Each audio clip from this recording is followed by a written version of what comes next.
Hey guys, Boris here, bringing you another VOD review. The new set PB is in full swing, and in my opinion this is one of the most exciting phases of the set, as new tech is emerging every single day. Today we're going to be looking at a specific game with a new tech called Veigar Tempo, and I believe it might be pioneered by Kojnid study group here, so therefore let's jump in game with him and see how he manages to pilot this line and how well it performs in a high MMR PB lobby. We are starting out with the Ilaoi pair and a Lysandra pair, therefore definitely could be considering playing around Shepherd as our option, as that's quite of a strong of a trade, providing you that extra summon unit, which is going to be obviously valuable when the boards have less of a units around. And it nicely ties into multiple endgame boards we can be playing into. Otherwise, we are holding on to Darkstar, as Darkstar is also a very nice 2-piece splash. And looking at our spot at the moment, we did not even pick up the Veigar before, so it's going to be interesting to see how we arrive there. We have this Bastion pair that we could be considering playing around, and we have obviously this Leona, but holding on to a 3-cost pair, it can be quite expensive, and considering other components, at the moment we could have potential generic tank slam in form of a Sterix Gauge. That would more want us to lead into some form of a mech board potentially. Otherwise, could be going for a Morello if we wanted to sort that anti-heal out. However, the odds at the moment have more uses where they are quite useful to be used into. For our augment options, too much value here. Would be great if 2-cost rerolls existed in the meta, however meta currently is more around the 3-cost reroll due to the level 7 odds changes introduced in the last set, and generally being more in tempo to punish the level stage 4 boards with the level 8 cost increases from the last set. Epoch is just a general econ option, nothing too fancy, however is on the weaker side I believe on the econ augments personally, but you're never too scared to take that. However, if since we are sitting on some pairs, we have the potential to spike our board considerably, therefore Heart of Steel could be appealing here as an item potential tempo augment. Electro Charge is an augment that quite a lot of players are quite hot about, considering that it can do quite a lot of damage. However, this is stage 2, and taking the combat option can be... You want it to be taking if you're definitely going to be streaking, right? Otherwise, you're just going for a lost streak and then looking to spike your board on stage 3. However, since so many players are considering to be quite strong and wanting to test it out in different kinds of environments, it seems that he's going to be defaulting that here.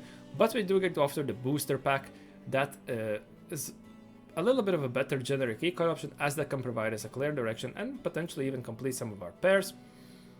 And it seems that we got the Veigar 2-star, and we managed to pick up a Lysandra 2-star from our shop, and we also got a couple of shinies. For those who do not know, the shinies simply have cosmetics and their stat boost is only 1 AP and AD, so nothing too fancy there.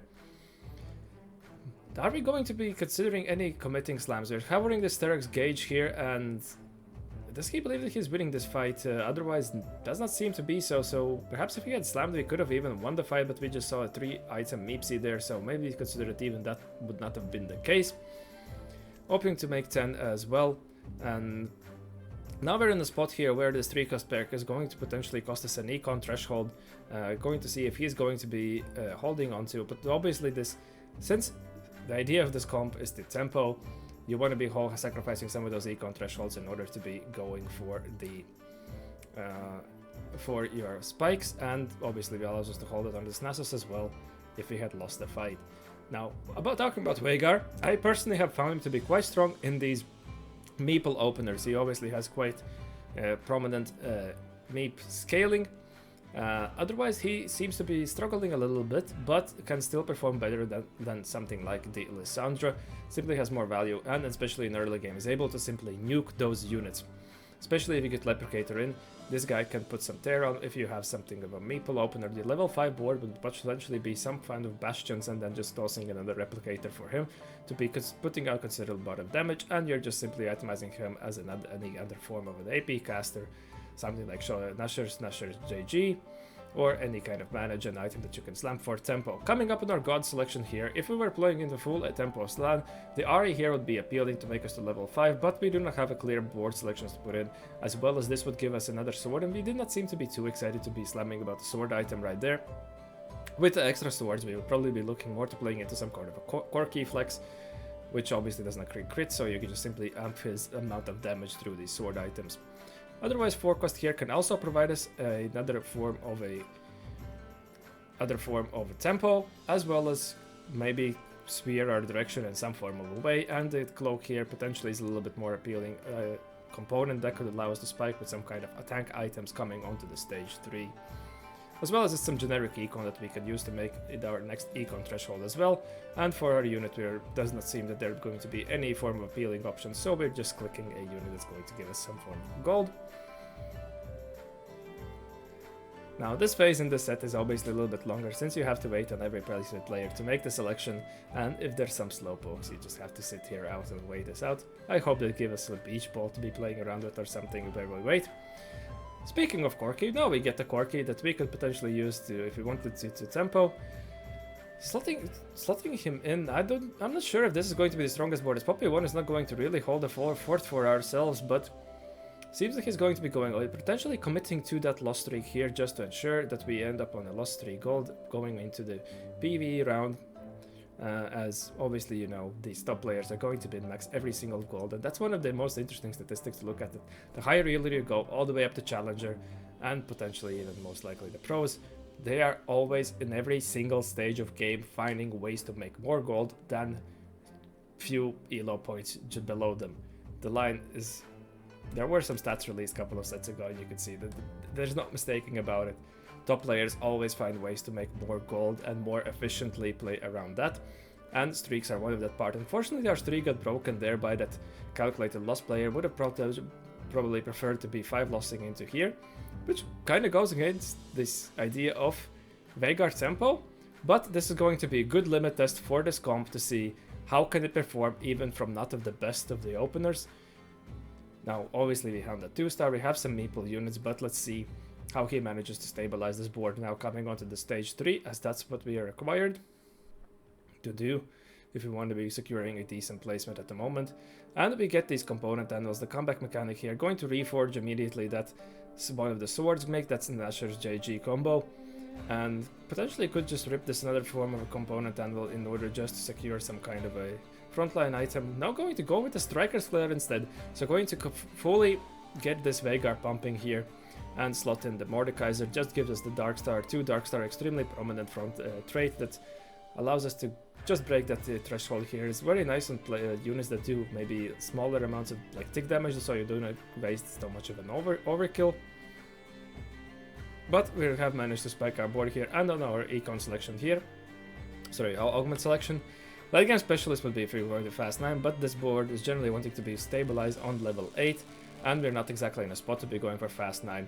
Item grab bag is very flippy, and there are certain spots that you could take it and be, but we are playing a comp that could utilize both AB and AD, AP and tank components, and we have not slammed any form of utility right now, so we cannot get burned on that exactly.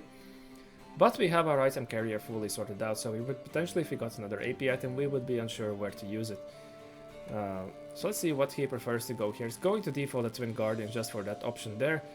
And if you have to look at our board right now, our weakest link is this, is going to be this front line. So Twin Guardians is a decent option to be sorting out, so we can tempo this stage, going to level for that as well. Putting in Arbiter just as check here. Arbiter, the idea with Arbiter is that you find the one that uses mana spend, gives you a shield, and this Leona unit can absolutely pop off. If you ever get a chance to click that, it becomes unkillable. I've 12 streaked with the Leona 2 with 3 items all the way because she just becomes completely unkillable. That's going to most likely get nerfed in some form of fashion, but mana spent, gain max HP shield with Leona, absolutely broken.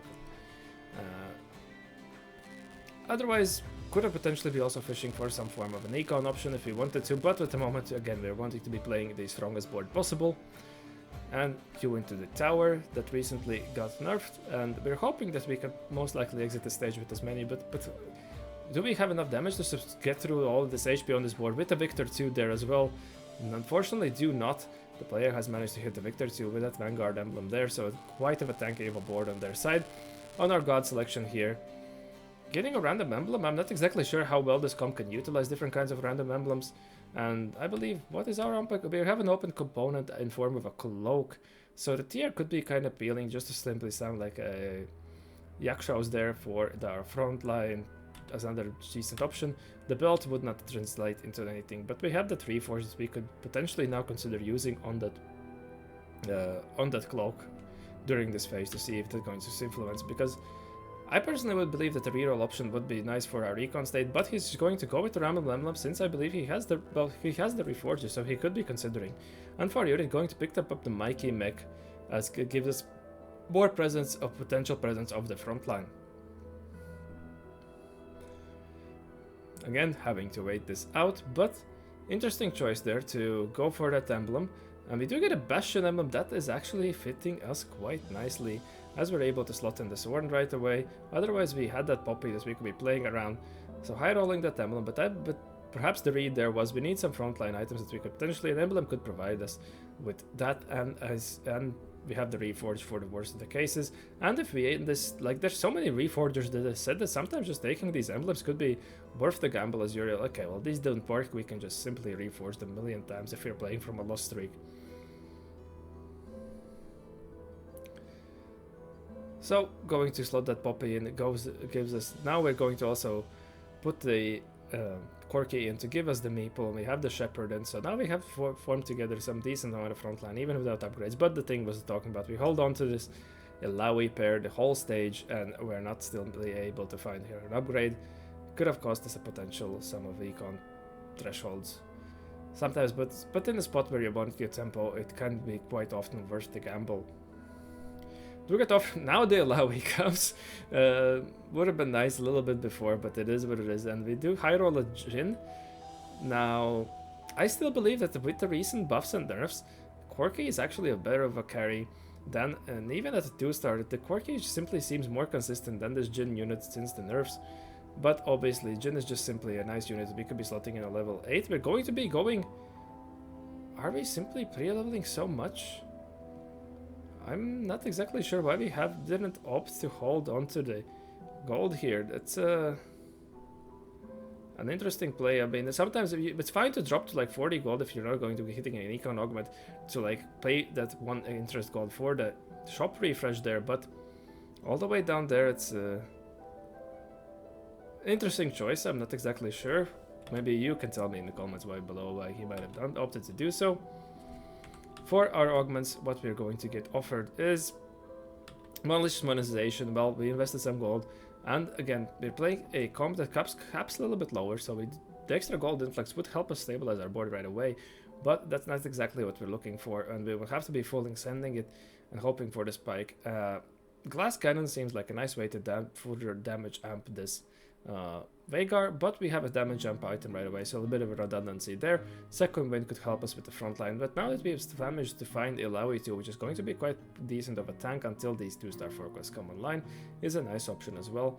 So let's see if we could prefer the damage or the tankiness. The nice thing, since we're definitely playing a duo and even potentially 3 carry comp, that the Glass Cannon could benefit all of them.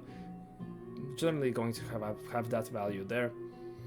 So between the two, what he's picking, he's opting to go for the second win, providing the defensiveness, helping for this Veigar to stall. As Veigar is a little bit lower, we high rolled the Rammus 2 right away, so that's definitely going to stabilize ourselves. Now we should have a very strong of a front line, so going to transition into the 6 meeple at the moment, finding a Shen as well, so that's going to allow us to play for Bastion. But since Veigar is a little bit slower, as you can see, he only going to be hitting a few units, not have mostly single target, and they have the secondary cooldown damage as well coming in from the replicators. So you want that front line to be able to sustain the fights a little bit longer for him.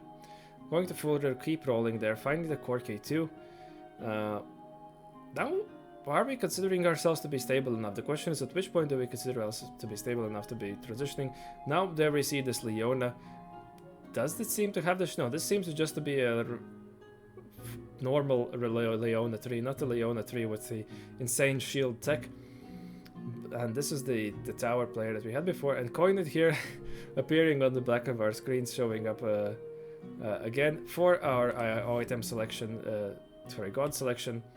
Gold here could help us rebound, but we are looking for another item for our front line or for our back line. Therefore, completed items here seems quite fine, but it's going to cost us 5 player health. And then we transition this tier, and this is another interesting choice where I potentially might have considered gold, but we can see how much these players value getting the potential items and getting the way to cap these generally lower cap boards higher and compete with them. They're recognizing that we need to investing into these gods for potential power spikes. Good thing to note from there. Just picking whatever unit in order to get our board rolling there. Now finally find that Poppy too, and still going to be rolling there. So now we found that Meepsy, right? This is what we were looking for all this time. We did not find a Meepsy, so this is the tech. Now you're very consistently being able to get 7 meeple online on level 8, and now we're going to start printing the Vagars in order to hit a Vagar 3. Sometimes you hopefully have managed to be able to even pick up more Vagars along the way, so you're going to be able to spike this Vagar 3 and not have to invest so much. But our investment was worthwhile. We high rolled the Rammus, we high rolled the Quirky, but we had to low roll something, and that was that Meepsy right there. And now in 3 rounds we should be able to have that Vagar 3 online. That is going to help us make it our way to level 9, and then we can cap around potentially Bard. And I'm not exactly like, if we did not have the Bastion emblem, how would we approach this? Would have to go around and play into the T planner to see what potential other caps we have, but let's see how he manages to go from there. Into what this seems to be one of the fast 9 boards, but still sitting on a Nami carry with a Blitz. Yes, it's interesting. The fast 9 board in the form of a transition. Now we're just looking for potential Quirky items. We could not roll too deep, so going to have to suffice with whatever the option was offered there. Even if it was not exactly... Alright, so going for Shen items, right? The Rageblade, there is obviously a Shen item, my bad right there. And that is going to be our higher cap, simply getting this Shen on unit online with items and hoping that it's not too contested, as we're not going to be able to make it to level 9 for quite a while still. Potentially this whole stage if we're having to dig out for a couple of 2 5 costs. Into Arbiter board with a mech, also an interesting choice that is being cooked up right here. But potentially works if this mech is able to stall long enough. Seems that the players have more shied away from these bruiser type of mech with the Sterex gauges and Bloodthirster since that portion of him got nerfed. But now we're only a 1 turn away from our Vagar, but as we can see we're still holding on to this Lysandra right here in order to have that replicator for that Vagar. It's one of the more important traits for him to get online at some point, but since our board's here, this is simply going to make the stronger board that we have right now, and we have to be playing this 7 meeple in order to print our Vagar, obviously. And yeah, since it's been a while since we got to the 7 meeple a little bit later on, we are going to be losing rounds. But now that we get our spike, we're going to be going for this. A trick that we could do if we are going to go for a higher cost unit print, we could be, for example, buying here the 4 cost ribbon and saving the stack of the print for whatever unit we wanting to be printing on later on. Obviously, if we are going to say reach 3 stacks and we put it in a 2 cost, it's still going to take a round to be printed in, and we're going to be sacrificing all our stacks. So this is the play you want to be doing if you're going to be printing for a 4 cost or a 5 cost by simply priming it with another unit. But here we can either print some form of drip econ, or potentially we can see that he might be considering also going for the standard 3. Obviously we're a little bit too far away from that, but if you hit this early enough, this is something you might be able to consider as well. I'm going to be transitioning the items here to this 2-star Fizz, as do not seem to be too satisfied with this 1-star Shen. And going up against the LeBlanc mech board, and let's see. Now we seem to be faring against it quite well. The Fizz was able to provide a decent duo carry for ourselves. Seems to like it a little bit more than the Quirky, since we do not have the Faith Weaver for the guarantee. The Quirky crits right there. And now we have secured ourselves a top 3, however we are a little bit lower on HP. If we take a bad loss against this fast 9 board, that has managed to also pull our boards out, so We're going to have a tough time capping if we're able to get there, and comparing on Guns to Ghosts is going to be a good gauge of how well this fight might potentially turn out. The Rammus has done its job to be able to stay alive, however, simply we're a little bit slow, but they do take a close fight right there.